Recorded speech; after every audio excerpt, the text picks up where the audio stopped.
अरे के करले फसल बाड़ साफो सब बतावो अपन में हरिया के नहीं तू सतावो।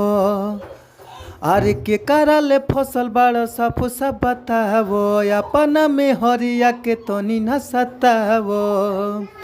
अभिले जे करब बदमाशी राजा जी, अभिले जे करब बदमाशी राजा जी, तो जाके हम लगा ले हो फांसी राजा जी, जाके हम लगा ले हो फांसी राजा जी।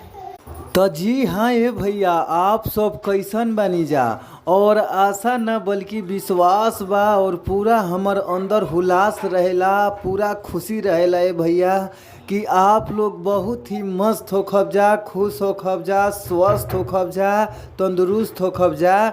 और हम बानी आप सबके भोजपुरी गायक व गीतकार नीतीश सिंह।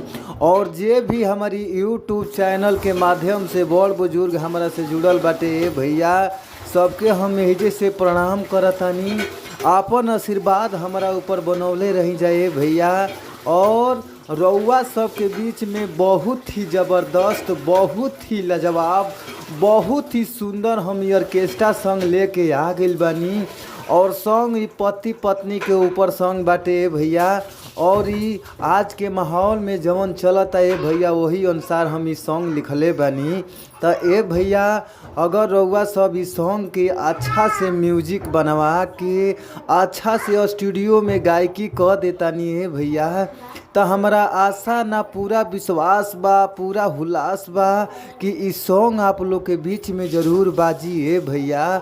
और आप लोग अच्छा गावत तानी जाए, अच्छा आवाज़ बा आप लोग के, फिर भी आप लोग के अच्छा मेटर गाना नइखे मिल पावत।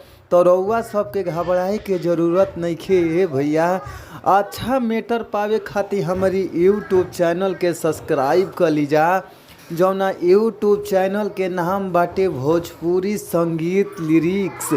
तो ए भैया, हमारी यूट्यूब चैनल के सब्सक्राइब कर के ना आप लोग जौन घंटी के बेल आइकन बा ओकरा के दबा लीजा।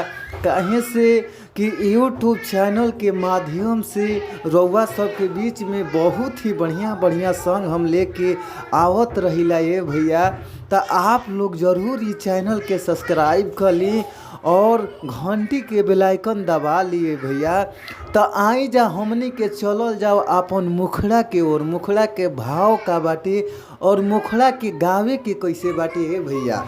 तो आई जा हमनी के मुखड़ा सुनल जाए। मुखड़ा के भाव बाटे, सुनी जा कहे के भाव बा। अरे के करा से फसल बाड़ साफ साफ बतावो अपन में हरिया के तनी न सतावो। अरे के करा से फसल बाड़ साफ साफ बतावो अपन में हरिया के तनी न सतावो। भिले जे करब बदमाशी राजा जी, ओ भिले करब बदमाशी राजा जी, तो जाके हम लगा ले हो फांसी राजा जी, जाके हम लगाई ले हो अरे फांसी राजा जी। तो भैया, अगर इस सॉन्ग रउआ सबके मस्त लागता है, अच्छा लागता है भैया, तो स्क्रीन पर हमर नंबर बाटे, नंबर पर संपर्क करी जाओ। नंबर हमर रउआ सब नोट कर लीजा, यानी लिख लीजा। नंबर बाटे 98 350 77 203। और एक बार और नंबर नोट कर लीजिए भैया, 98 350 77 203।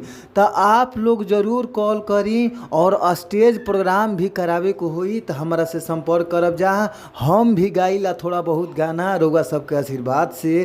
तो आप लोग ज़रूर कॉल करी, आप लोग के बहुत ही कम से कम चार्ज में ये सॉन्ग मिल जाई।